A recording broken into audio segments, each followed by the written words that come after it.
Welcome friends. Target board like में स्वागत है फ्रेंड्स।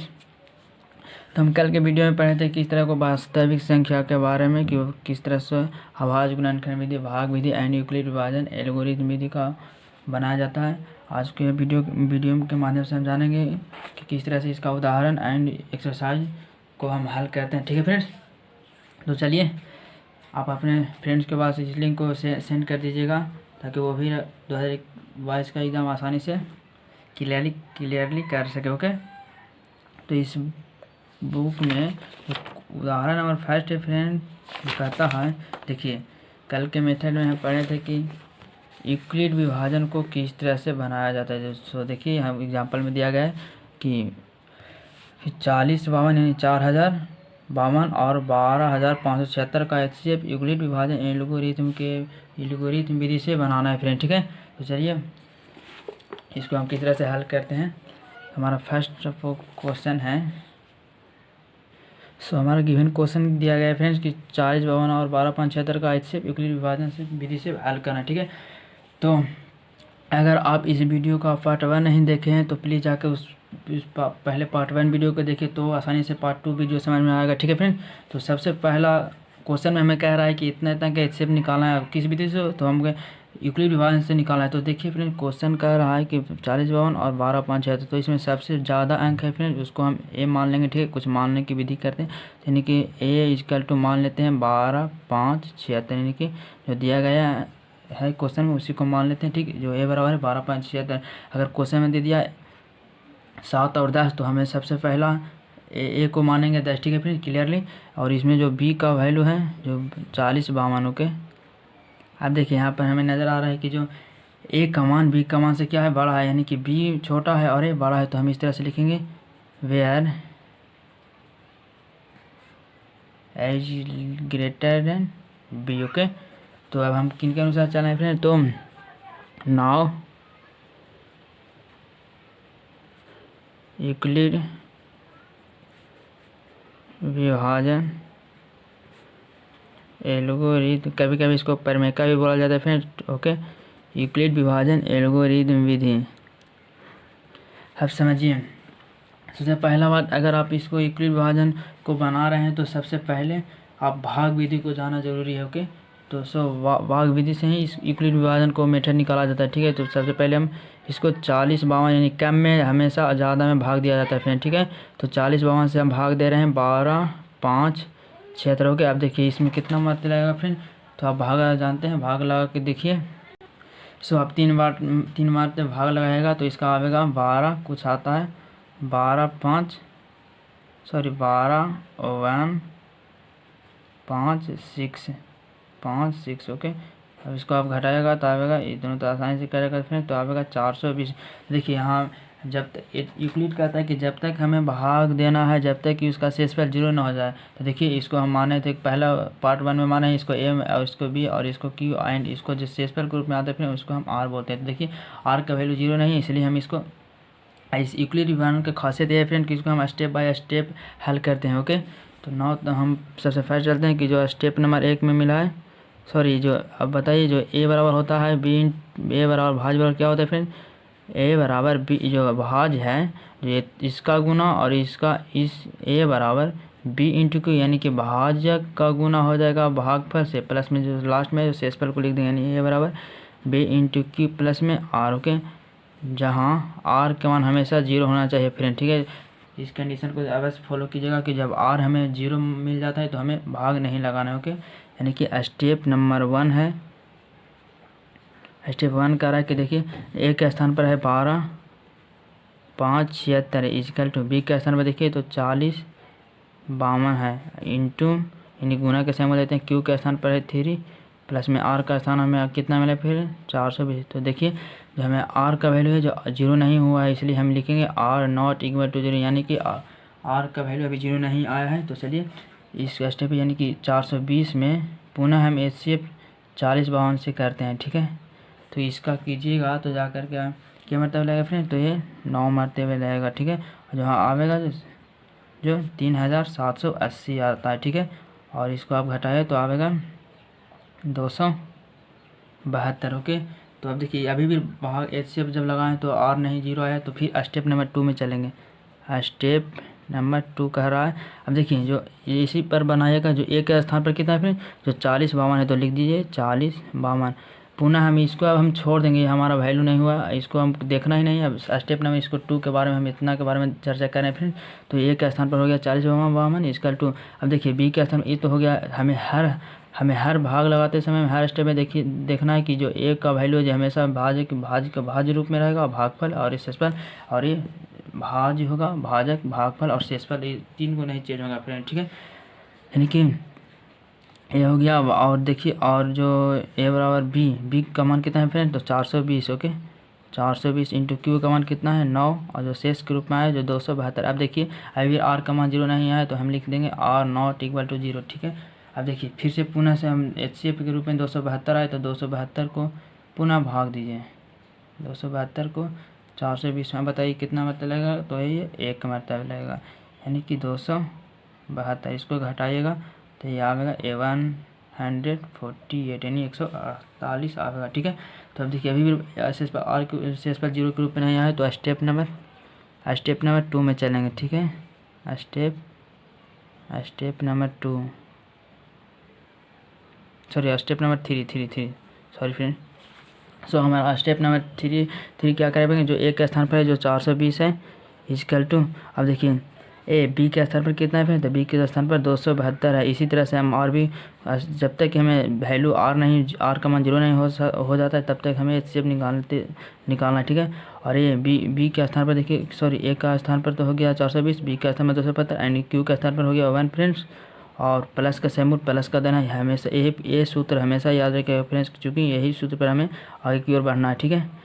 और R का वैल्यू कितना है फ्रेंड्स, तो 140 यानी 148 है, जो R अभी भी 0 के रूप में नहीं आया, यानी कि जब तक कि हमें R का वैल्यू 0 नहीं होता जब तक कि हमें भाग लगाना है, ठीक है फ्रेंड।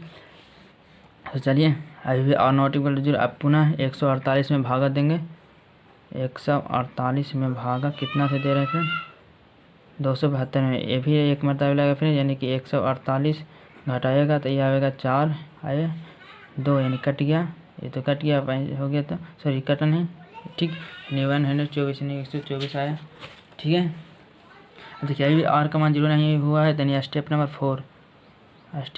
4 यानी कि 272 इक्वल टू 148 गुना में 1 प्लस में 124, चूँकि R नॉट इक्वल टू 0 है। पुनः हम क्या करेंगे फ्रेंड्स, तो 124 में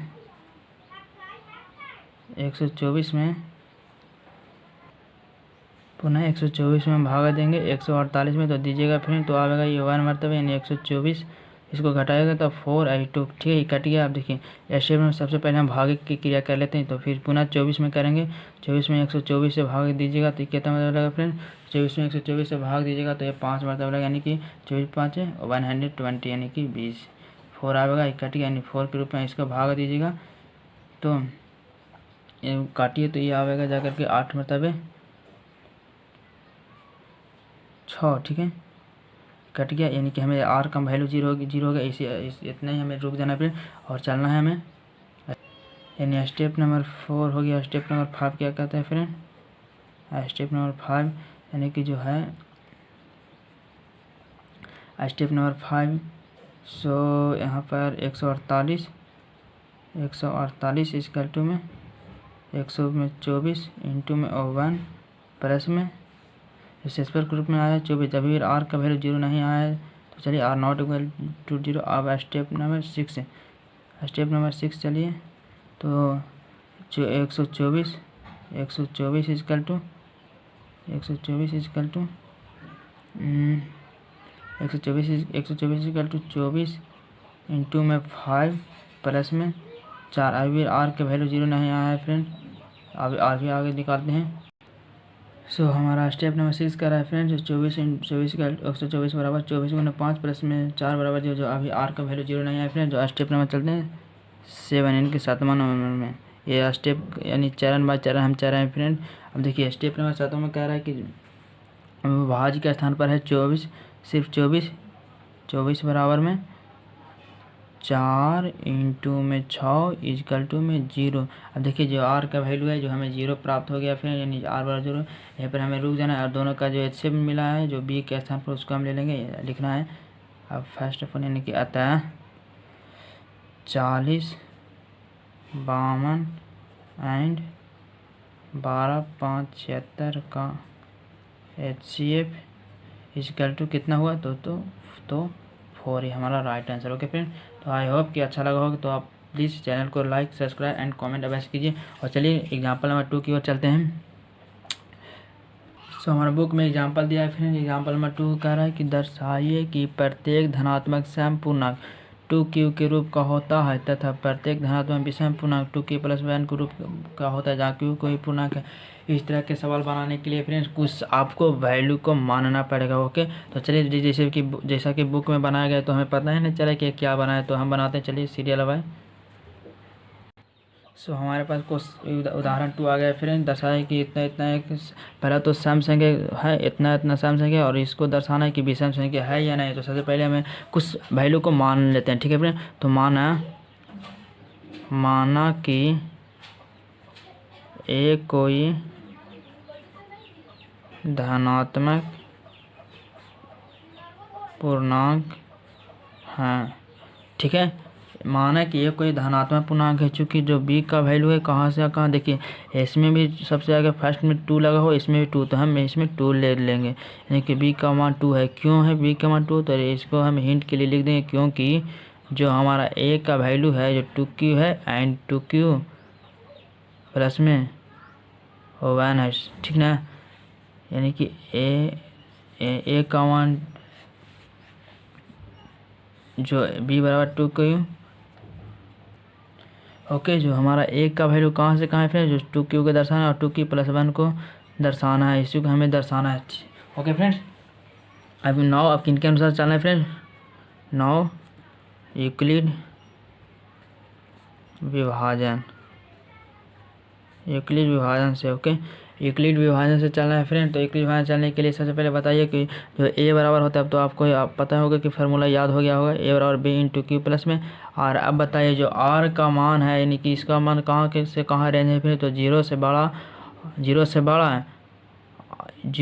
बड़ा या बराबर होना चाहिए r का मान, और जो r का मान है तो किससे बराबर होना चाहिए फ्रेंड, सो b से बड़ा होना चाहिए। ओके, इस वैल्यू पर हमें निकालना है। आप देखिए जैसे कि हम भागा दे रहे हैं, आप इस यहाँ पर थोड़ा सा ध्यान दीजिएगा। जैसे हम 2 से भागा दे रहे हैं 3 में, अब लगाइए अनुमान कि कितना से लगेगा 2 से, यानी कि अब यानी कि जो शेषफल ग्रुप में आवेगा 1 आवेगा। ओके फ्रेंड, जैसे देखिए जो r का मान है जो 0 से बड़ा है, और जो इससे बड़ा कौन मान है फिर, यानी कि 0 से बड़ा r है, और ये r इसको r कहते हैं, और 0 से बड़ा r और r से बड़ा b का मान है फिर, ठीक है। तो इस सूत्र पर बैठाएगा 0 से बड़ा r और r से बड़ा किसका मान है फिर, b का मान है। तो हमें b से बड़ा है, b जो r2 है जो बड़ा है, तो हमें वैल्यू कहाँ तक लेना है फिर, 1 तक, यानी 0 और 1। ओके, तो हमें r का मान कहाँ तक लेने पर, 0 और 1 को लेने पर। Okay, clear friend. जो जैसे कि यहाँ रहता है हमें 5, तो हमें r का मान लेना 0 और 1 2 3 4। अगर r का मान रहता है यहाँ पर 10, तो हमें कहाँ तक लेना फिर, सॉरी b का मान यहाँ रहता है 10, b का मान 10, तो हमें r का मान लेना है 0 से लेकर के 9 के बीच, ठीक है। अगर b का मान रहता 20 यानी कि 20, तो हमें r का मान कहाँ तक लेना है फ्रेंड, 0 से 90 के बीच। ओके, तो चलिए आपको आई होप कि यहाँ क्लियर हो गया होगा। तब अब चलना है जब r इक्वल टू 0 हो। ओके, जब r बराबर 0 हो तो बताइए जो अभाज्य होता है, यानी a बराबर क्या होता है फ्रेंड, b × q प्लस में r, यानी कि a का मान तो कुछ है ही नहीं, तो a का a लिख दीजिए। आप बताइए b का मान कितना मान है फिर, तो b का मान 2 है तो 2 लिख दिए, और q का मान नहीं है तो q का मान मान दे देंगे, और प्लस में r का मान कितना माना गया है फिर, तो 0, तो हम इसके स्थान पर 0 रख देंगे। अब a बराबर, आप देखिए जो किसी भी संख्या में 0 को ऐड करने पर वही संख्या प्राप्त होता है। यानी देखिए जो 2 है जो कौन सा संख्या फिर, तो ये है सम, यानी कि लिख दीजिएगा सम धनात्मक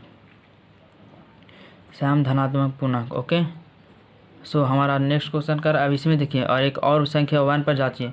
जब यानी कि r बराबर हमें कितना मान लेना है फिर, देखिए यहाँ दिया हुआ है 0 से 1 के बीच में, यानी r बराबर 0 मान रहे हैं। अब r का मान 1 हो जाएगा, यानी r बराबर 1 हो। ओके, तो आर बराबर 1 हो तो ए बराबर होता है फ्रेंड बी, सॉरी इसी पर बैठा दे, ठीक है। A B into Q plus में आर। अब देखिए ए का मान तो नहीं है तो हम लिख देंगे ए बराबर बी का मान कितना दिया है 2 और क्यू का मान क्यू प्लस में आर का मान कितना मान है फ्रेंड तो 1, तो 1 दीजिए। अब देखिए कितना संख्या में, यानी कि 2 क्यू प्लस में 1 आपस में जुड़ेगा तो 3, तो 3 कौन सी संख्या, विषम संख्या, तो लिख दीजिए यहाँ पर विषम धनात्मक पूर्णांक। ओके, तो हमारा यह प्रश्न कह रहा था फ्रेंड्स कि दर्शाया कि प्रत्येक धनात्मक सम संख्या के रूप में होता है और एक विषम संख्या के रूप में होता है। तो हमें यहाँ पर यह प्रूफ करना था फ्रेंड, तो हम कर दिए। अब इसको हम लिखना है कि अतः, अब यहाँ क्वेश्चन के लास्ट में लिख देते हैं फ्रेंड, अतः क्वेश्चन को उतार दीजिए कि प्रत्येक धनात्मक सम पूर्णांक, ओके, प्रत्येक धनात्मक सम पूर्णांक 2q तथा प्रत्येक धनात्मक विषम पूर्णांक 2q प्लस में 1 के रूप का होता है, ठीक है। तो हमारा यहाँ पर क्वेश्चन समाप्त होता है फ्रेंड। अब चलिए उदाहरण नंबर 3 की ओर चलते हैं। हमारे पास उदाहरण 3 फ्रेंड्स क्या कर रहा है फ्रेंड, दर्शाइए कि एक सम धनात्मक विषम पूर्णांक 4q प्लस 1 4q प्लस 3 के रूप का होता है, ठीक है फ्रेंड। तो हमें दर्शाना है क्या 4q प्लस 1 और 4q प्लस 3, देखिए दोनों को आपस में जोड़िए तो 3 विषम संख्या एंड 1 भी विषम संख्या, तो इसको हमें दर्शाना है। तो चलिए दर्शाते हैं। तो उदाहरण 3 कह रहा है फ्रेंड कि 4q प्लस 1 या 4q प्लस 3 को हमें किस तरह दर्शाना है। तो सबसे पहले क्या करना है फ्रेंड, मान लेना है, यहाँ मान लेते हैं माना कि एक कोई, हर इस तरह के प्रश्न में आपको माना ही होगा फ्रेंड कि ए कोई धनात्मक पूर्णांक है। माना कि ए कोई धनात्मक पूर्णांक है, ओके। माना कि ये कोई धनात्मक पूर्णांक है जो हमारा, अब देखिए बी का मान है, इसमें भी सबसे आगे फर्स्ट 4 है, इसमें भी 4 है, तो दोनों के स्थान पर 4 को रख लेंगे, यानी बी का मान कितना है फिर 4 है। क्यों, तो आप इसमें बगल में लिख दीजिएगा क्योंकि सो ए का मान है जो कहाँ के बीच है फ्रेंड्स, तो 4q प्लस में 1 या 4q प्लस में 3 के रूप का है।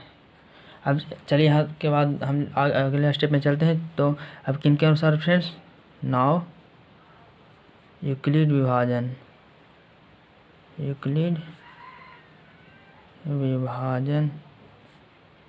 विधि।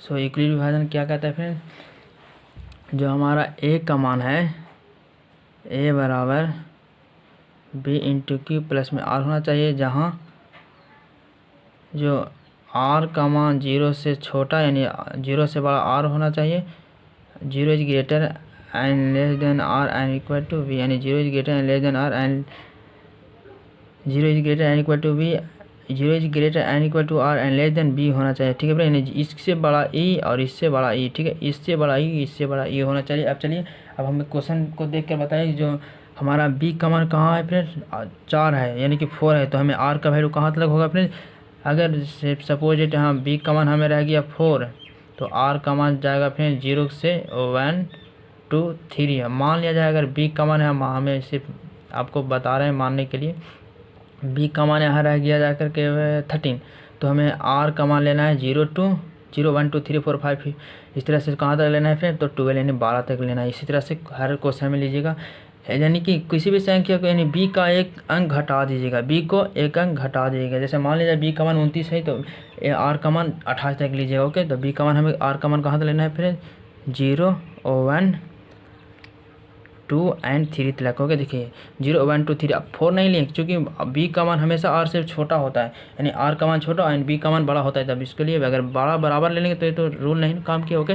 तो हम चलना है जब आर बराबर कितना हो 0 हो, जब आर बराबर 0 हो तो ए बराबर होता है friends B into Q plus में आर। अब बताइए जो ए का वैल्यू कितना हुआ, ए का मान हुआ, ए का मान तो नहीं है, बी का मान कितना है फिर, तो बी का मान 4 है, क्यू का मान है क्यू प्लस में आर का मान 0, यानी कि हमारा निकला कितना फ्रेंड 4। क्यू किसी भी संख्या को जोड़िएगा तो 4 आएगा, यानी 4 कौन सा संख्या फ्रेंड, तो सम है, सम धनात्मक सम धनात्मक पूर्णांक। अब चलिए, जब r बराबर 0 के बाद कौन सा संख्या है फ्रेंड, 1 मान है तो 1 है। जब r बराबर 1 हो तो a बराबर b इंटू क्यू प्लस में r, a बराबर b इंटू क्यू प्लस में r, a बराबर friend b into Q plus में r। अब देखिए a का मान कितना, a का मान तो नहीं है, b का मान 4 है एंड q का मान है प्लस r का मान कितना मान है फ्रेंड, तो 1 कैसा मान दीजिए। अब देखिए 1 कौन सी संख्या, तो विषम संख्या, तो इसके लिख दीजिए ये विषम धनात्मक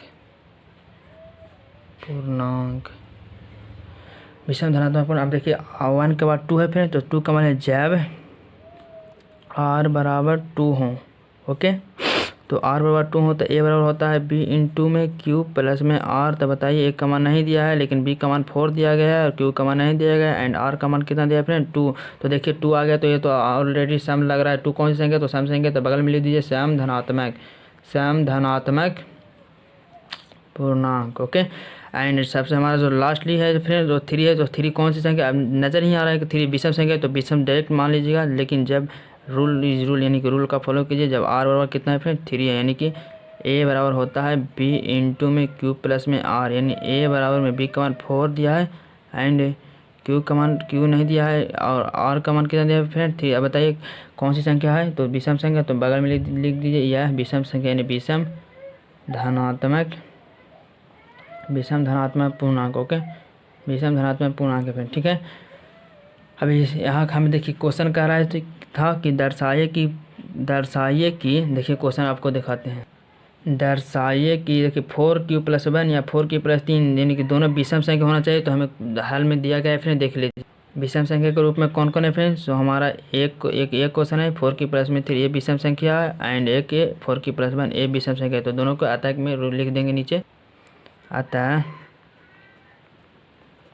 किसी भी धनात्मक विषम पूर्णांक 4q प्लस में 1 या 4q प्लस में 3 के रूप का होता है। सो हमारा राइट आंसर यही हो गया फ्रेंड, ठीक है। आई होप यह वीडियो आपको अच्छा लगा होगा, तो please like share and comment अवश्य कीजिए फ्रेंड, ताकि हमें और अंदर से उत्साहित मिले और बढ़िया ढंग से बता सकें। ओके, तो चलिए एक एग्जांपल और बचा है उसको भी हम क्लियर कर लेते हैं।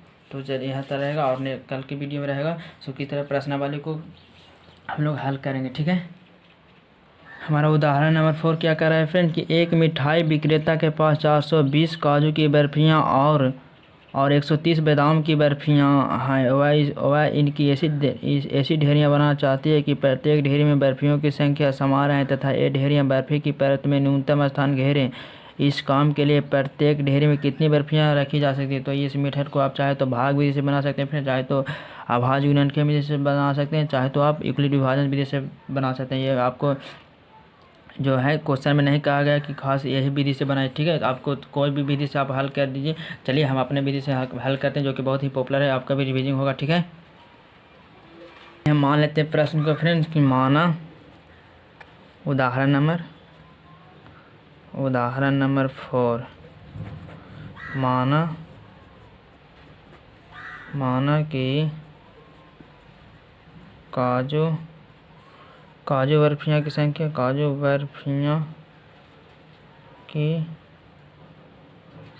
बराबर में 420 है। ओके, और तथा बादाम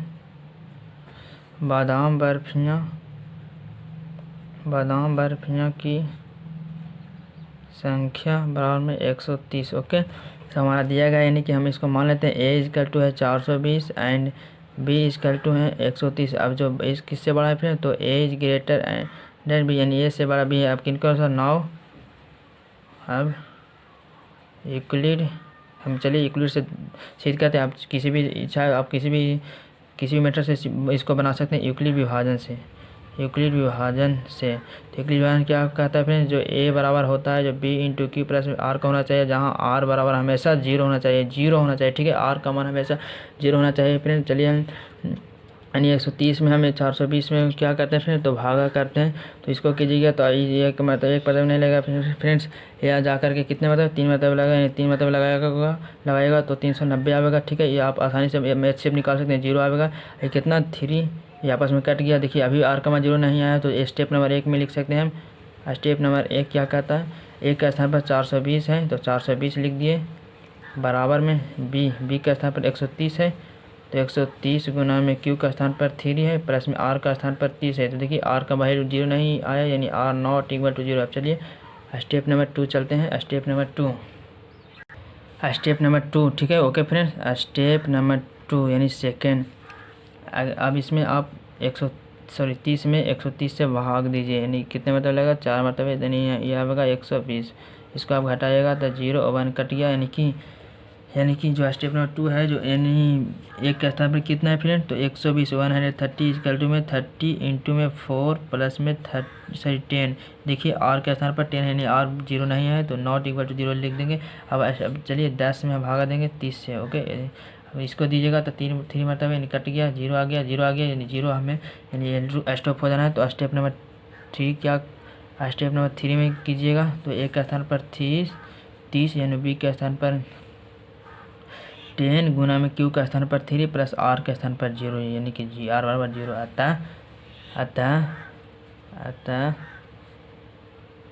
अतः इस पर कोची माना है फ्रेंड। अतः 420 और 130 का HCF इक्वल टू 10 है।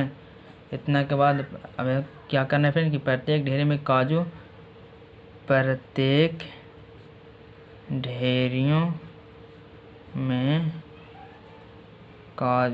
और